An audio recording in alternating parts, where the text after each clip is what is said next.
Module 5, Lesson 1, Simplify Algebraic Expressions. Content objective is students will simplify algebraic expressions by combining like terms and using the distributive property. The pacing guide says this is going to be a 90-minute lesson, so let's get started and see what they have in store for us. A youth organization held a fundraiser where they sold different types of cookies for different amounts. Sarah sold 3 boxes of coconut cookies and 4 boxes of shortbread cookies. Natalie sold 6 boxes of coconut cookies and 8 boxes of shortbread cookies.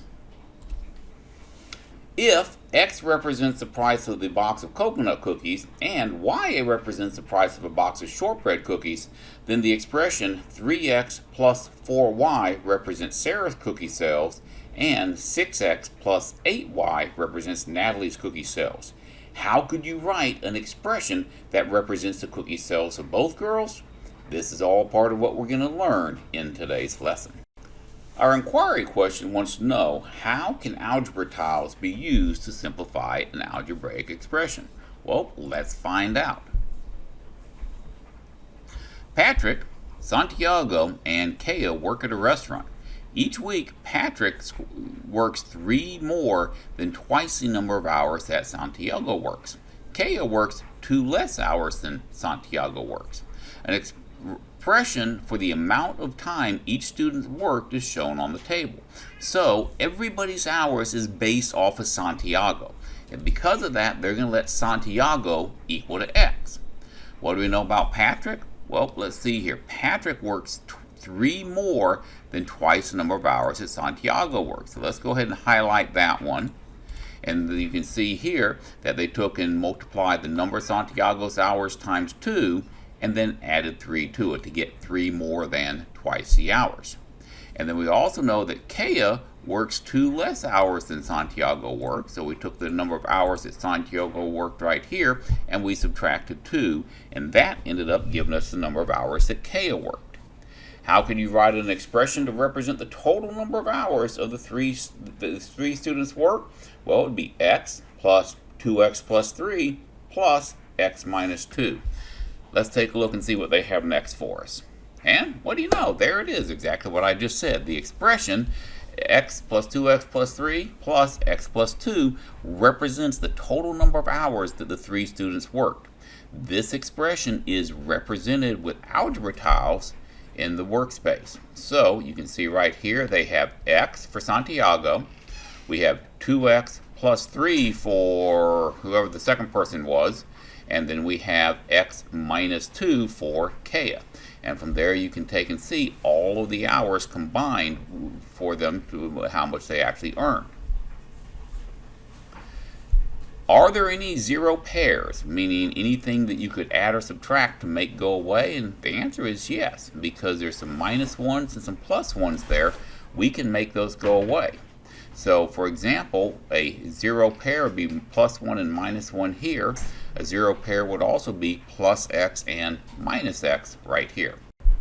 Now the textbook wants us to remove any 0 pairs, and from there how many algebra tiles are going to be left on the mat, and it tells us that the remaining tiles represent the total amount of hours that Santiago, Patrick, and Kaya all work together.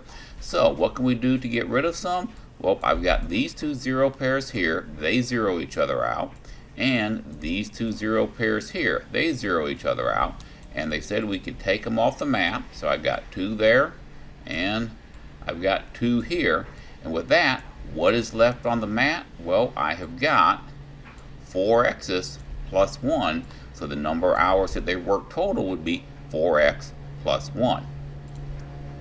You can see here they took it and simplified the expression 2X minus 4 minus X plus 2 using, oh, this is something new. Sorry, it got a little noisy for a moment. It's a beautiful day. We got the windows open and a plane just flew over. They want us to simplify the expression 2X minus 4 minus X plus 2. First thing we need to do is lay out the expression here. So we're going to take and put down 2X, 1X, 2X, and then they're going to be minus 4, 1, 2, 3, 4. There's my 2X minus 4. And then we have minus X, which would go right here. And then we have got plus 2, 1, 2. When we take out our zero pairs, first zero pair I see here is going to be the plus x and the minus x. And then I'm going to take out these two. I'm going to take out a plus 1 and a minus 1. And I'm going to take out these two, another plus 1 and minus 1, although it's actually minus and plus I'm moving. So what's left? X minus 2. That is going to end up being your final answer for that one. You guys take a minute and do this one on your own. Work that problem. Did you get it done? Let's take a look at how I would do this. First, we've got negative 3x. I've got 1, 2, 3. And then after that, we got plus 5. 1, 2, 3, 4, 5. From there, I've got plus x, 1. And then I've got minus 2. Minus 1, minus 2. Now let's take out the zeroed pairs. First zero pair I have is right here, minus x plus x. So I'm going to kick off each of those. And then I got two ones I can get rid of. So I got a plus 1 minus 1, get rid of those. I have another plus 1 minus 1. I'm going to get rid of those. And what's going to be left? Negative 2x plus 3 will be the final answer. Now that we've had fun playing with our toys, it's time to start defining some terms. When addition or subtraction signs are separated an algebraic expression into parts, each part is called a term. There's your first vocab term. Next, like terms contain the same variables to the same powers. That's your second vocab term. For example, 3 squared and negative 7x squared are going to be like terms because they have the same variable, x, to the same power, 2. However, 5y cubed and 3y to the fourth are not going to be like terms because these exponents are different. They both have the same variable, y, but they're going to different powers, 3 and 4. The numerical factor in a term that contains variables is called the coefficient of the variable, another vocab word. And then, for example, in the term 3x squared, your 3 is going to be your coefficient. And then a term without a variable, well, that is going to end up being called a constant. So we pick up 4 new vocab terms in this lesson. Need to be sure you're ready for those on your vocab quiz. Constant terms are also like terms, meaning even though they don't have variables or exponents, they're still considered to be like terms because they're all constants. They're all the same type of number. So we're going to select each button and see examples of like terms and constants. So right here, first of all, we've got 3 terms showing, and those 3 terms are 4x, negative 4x, plus x, and 12. Each one of these is separated by an addition sign. If they're separated by an addition or a subtraction sign, they're separate terms. Now your like terms are going to be the negative 4x and the x. They're the same variable to the same exponent. And your constant is going to be 12. It has no variable attached to it. It's just going to be a whole number. Next, they want us to take and sort terms by dragging the terms into the appropriate bins. The first 3 have been done for us, so we have got an x squared, we've got an x, and then we have a constant. 5 is a constant, it goes in the constant bin. This has an x squared, this one's a constant, this one here, that's just an x, this is just an x, and this is just an x. We have an x squared, and how about 1/2? 1/2 is just a number, even though it's a fraction, it's just a number, so it is also going to be a constant. Easy math. And we're going to pick up our 5th vocabulary term for this lesson, which is an algebraic expression is in simplest form if it has no like terms and no parentheses. And that's going to be one of the big goals of this lesson, is to get them into the simplest form. We're going to watch this animation to learn how the distributive property can be used to combine like terms. You can simplify an algebraic expression by combining like terms. First, rewrite each subtraction as addition by adding the opposite. Then apply the commutative property to change the order of the terms. Change the order so that like terms are next to each other.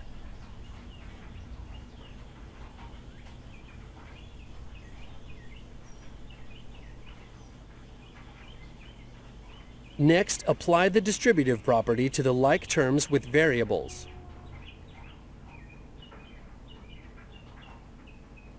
Now simplify. Add within the brackets to find the coefficient of the variable term. Then add the constant terms. The expression is now simplified. Well, that looks pretty easy. It's a little bit work intensive, but it's not that complicated. It's time for us, I think, to put some pencil on paper and start figuring out how to do these on our own. The cost of a jacket, y'all can probably hear Tilly screaming in the background.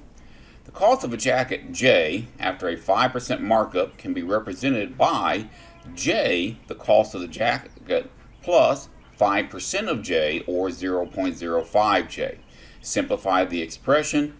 What are the like terms in the expression? Well, I think they're going to want us to use a distributive property on this, just like they did in their video, but let's watch and see what they do.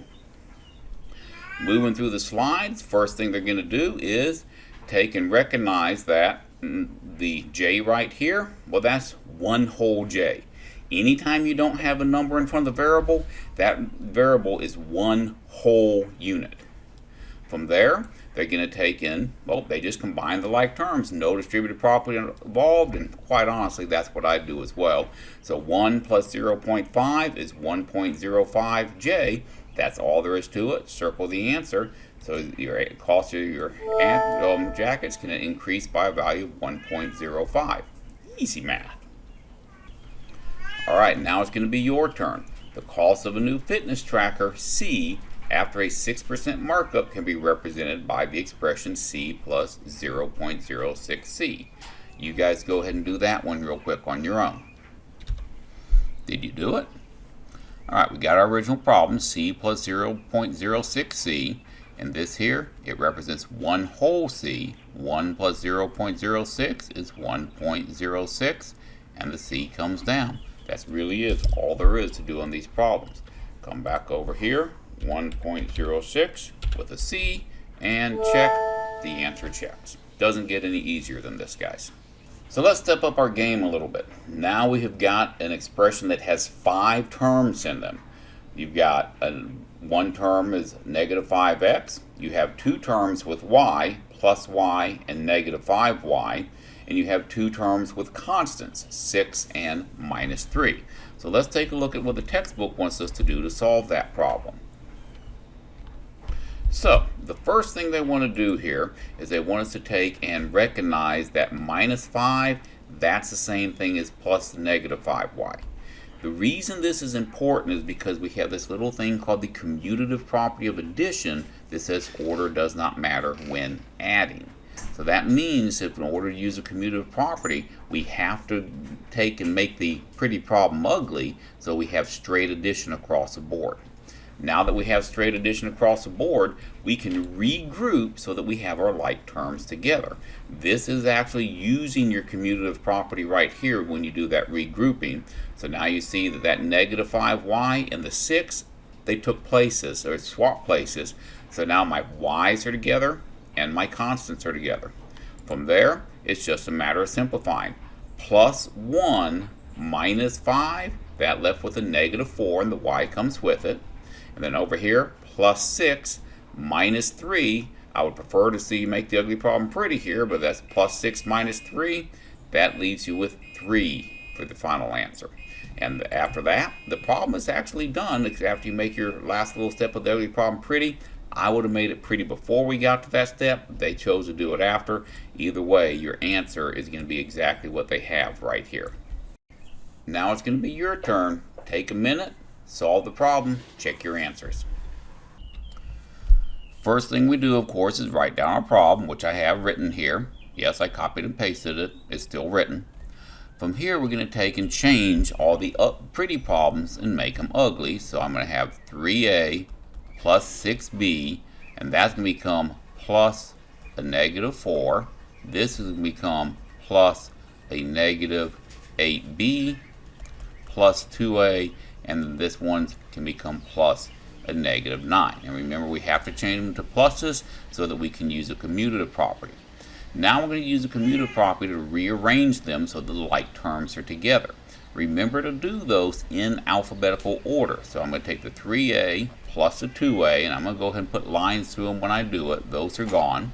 And then I'm going to have plus 6b, and then plus a negative 8b. And from there I can put lines through these two, and what's left? Plus a negative 4 and plus 9. Now I'm going to take and make my ugly problem pretty. Well, that should be a negative 9 right there, so plus a negative 9. Now I'm going to take and make my ugly problem pretty. So I'm going to do 3a plus 2a plus 6b. Positive times a negative is a negative 8b. Positive times a negative is a negative 4.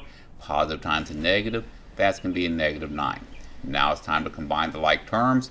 3a plus 2a, 3 plus 2 is going to be 5a. 6b minus 8b, that's going to become a negative 2b. Negative 4 minus 9, that signs are the same. Find the sum, which is negative 13. Circle your answer. It's that easy to do, guys. This, however, is showing your work. This is what I must see. And if I see anything else on each and every problem of your homework, yep, you guessed it. You've done it just for fun. So jumping back over to our problem here, we have 5a minus 2b minus 13, I believe. Yep, that's it. 5a minus 2b minus 13, which is going to end up being c. And C and D. Well, that's interesting. They have two answers that are exactly the same. Let's see if they said C's right. They did. All right. Now, just for kicks and giggles, let's see if they said that D is right. And they said D's wrong, even though it's identical to C. Computer screwed up. Sorry. Now, I think this will be a good place to stop part 1. When you come back, you're going to get to do example 3, where we're going to do the same exact thing we've been doing, only now we're going to bring in those glorious fractions that everybody loves to work with.